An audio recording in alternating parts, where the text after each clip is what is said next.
Unlike that time we all thought Amber Heard pooped the bed, this time the leaks turned out to be true.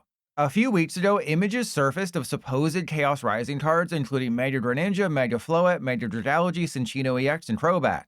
Well, since then, Pokebeach has confirmed that Chaos Rising is releasing on May 21st in Pokemon TCG Live.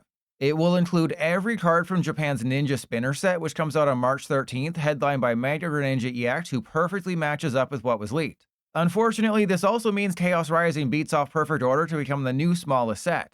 Perfect Order, which is out on March 26th, has just 88 cards before Secret Rares. But when Chaos Rising releases, it'll have 86 cards before Secret Rares. Yeah, like I mentioned before, Ascended Heroes is probably going to be our biggest set of 2026, which is insane because it's not even a main set, though it does have 130 new cards. We will have to wait until the first week of March to find out every card in Chaos Rising. For now, the Pokemon Company has bestowed upon us our first batch of cards, including all of the Kalos starters, though only one of them actually got a Mega. Now, I'm not saying Mega Greninja is bad like 12 of the 13 regular EXs in Ascended Heroes. I'm saying it's underwhelming like Detective Pikachu Returns. The ability allows you to discard a basic water energy from hand to place 6 damage counters on any one of your opponent's Pokemon, provided Greninja's in the active. It's coming up short on all the meaningful 70 hit point basics, but you can always switch into another Greninja to finish them off. As for the attack, Ninja Spinner is a disappointing 120 damage for 2 water. But if you put a water energy attached to Greninja into your hand, that's only boosted to 200. Let's get the obvious comparison out of the way first. Mega Greninja is a worse Dragapult. It gives up 3 prizes, not 2, and the stage 1 doesn't draw cards like Dracloak does. And whereas Dragapult can utilize Crispin to launch its attack, Greninja is almost forced to use the upcoming Rose's Encouragement, which only works if you're losing. Another reason why Dragapult is better is because Phantom Dive doesn't require you to return any energy into your hand to deal that 200 damage. And the 6 damage counters Phantom Dive spreads to the bench don't require you to discard energy. On the flip side, what's fun about Greninja is that you can literally survive on 1 Neo Upper energy the entire game. Attach the Neo Upper to Greninja, return it to your hand with Ninja Spinner, deal 200 damage, heal with Wally because getting one shot isn't too likely with Lightning decks falling out post-rotation, and repeat the process. As for Mortal Shuriken, you can easily do it twice per turn thanks to Surfing Beach switching your Greninja for free. Though without superior energy retrieval, it might be tough to keep sending all those water energy to the discard pile. That is unless we were to get some sort of souped up Super Rod specifically for water types, which is exactly what Big Catch Net is. Basically a double Super Rod, it allows you to shuffle in up to 3 water Pokemon and 3 basic water energy from your discard pile into your deck. Obviously you have to, draw into them somehow, but water recovery is going to be the best come Chaos Rising in May. Unfortunately, the water positivity comes to a screeching halt with bubble water energy. Not even worthy of being mentioned in the same breath as Telepath Psychic Energy and nowhere near as good as Wash Water Energy from a few years ago, this special energy protects against special conditions. Except we live in a world where status conditions don't matter much, save for a Desperation Monkey Dory Confusion.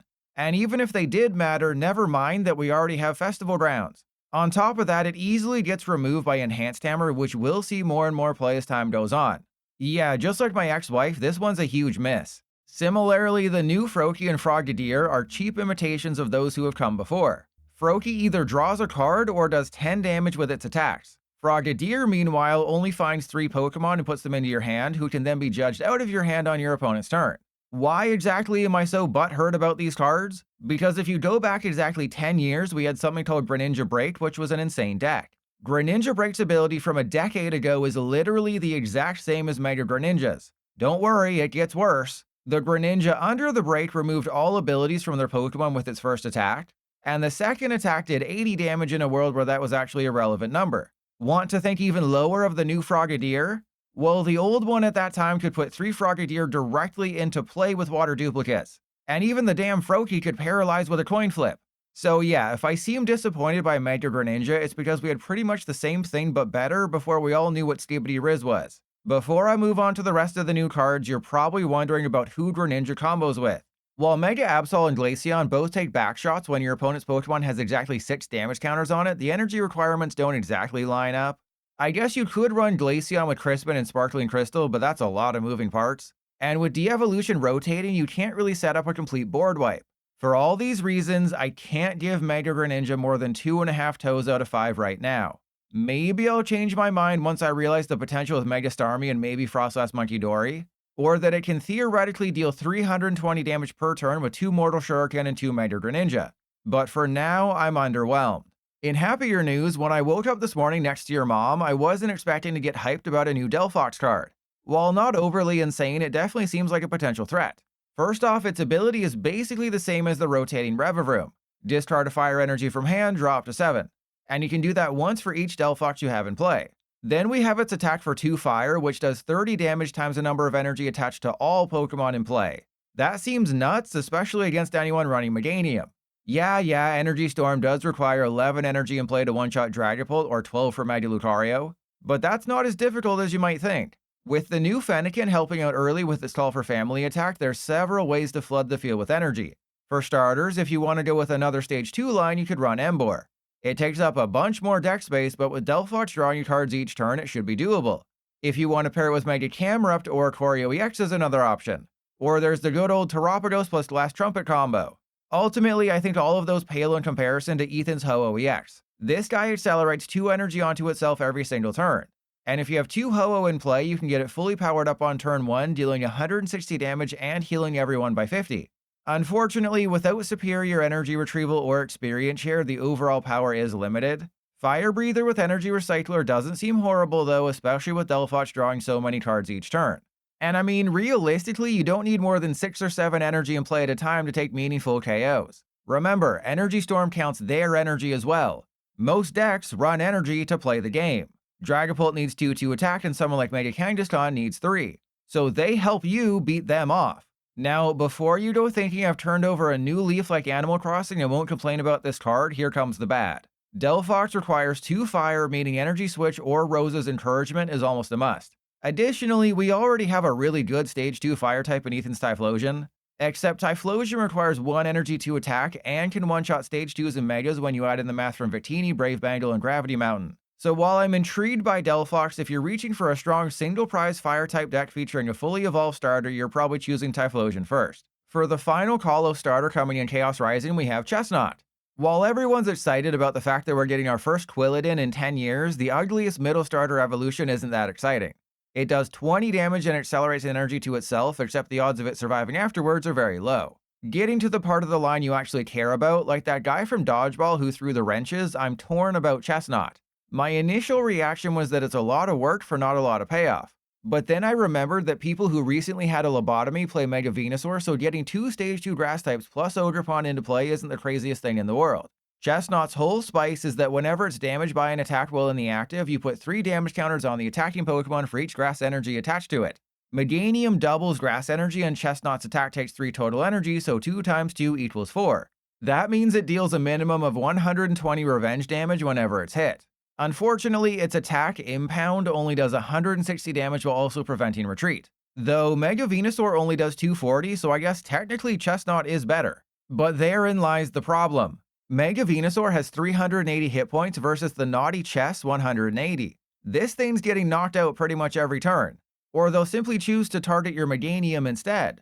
Regardless, you'll have to constantly recover a Stage 2 line hoping Forest of Vitality never gets bumped. This makes Fezandipity a must, same with Max Rod.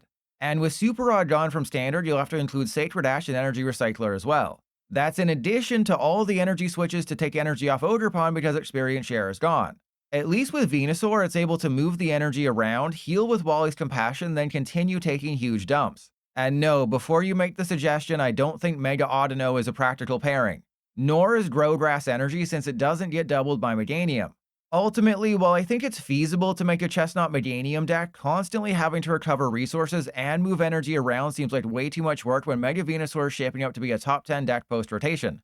And yes, it pains me to say that. Finally, we received confirmation that AZ's Tranquility is coming in Chaos Rising, and it's just as bad as we thought.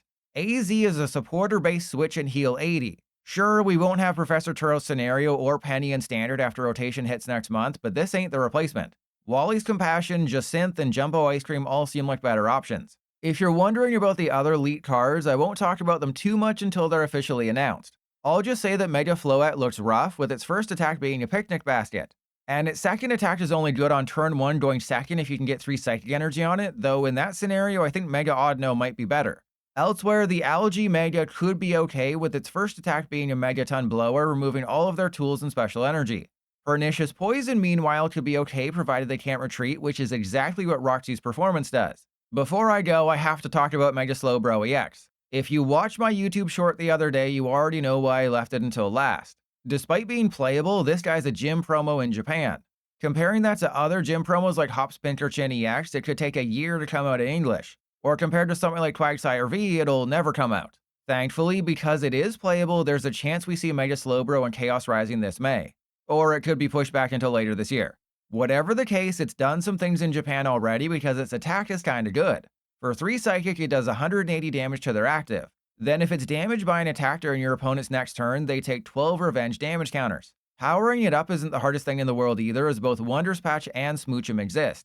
On top of that, Mystery Garden gets energy in the discard pile while also drawing you cards, and it one-shots Dragapult and Lucario through weakness. Now, while you probably think Deluxe Bomb is the best ace spec to pair it with, boosting the revenge damage even further, that has not been the case. Japanese players have instead opted for Hero's Cape or Secret Box or Unfair Stamp along with Jacynth for healing. As you can see from this winning list, it's pretty straightforward. Attach a Telepath Psychic Energy to fill up your bench with 2 Psychic types, Smoochum 2 energy into play for free, then start using Shell Tornado Spin. You absolutely farm wins against Thwacky Dipplin, though Alakazam is probably an auto loss. While it doesn't appear to be a top 10 or even top 20 deck in Japan, I will give it 3 toes out of 5 for now. Even if you played Legend ZA, you probably don't remember Jet, who has nothing to do with Jet Energy. Play with the old lady, draw a card for each of your opponent's bench Mega Evolutions. So it's anywhere from a draw 0 to a draw 8. Except Morty's Conviction already exists, so this card is absolutely terrible, and I'm confident this is the only time I'll ever talk about it. Hell, even Urbane and MC's Hype are better than this stupid thing. And there you have it, our first cards from May's Chaos Rising set have been revealed, and I'm slightly underwhelmed, but who cares what I think? Use your favorite foot to type in the comments how wrong I am about Mega Greninja EX, who totally makes Terra Greninja EX a tier 1 deck.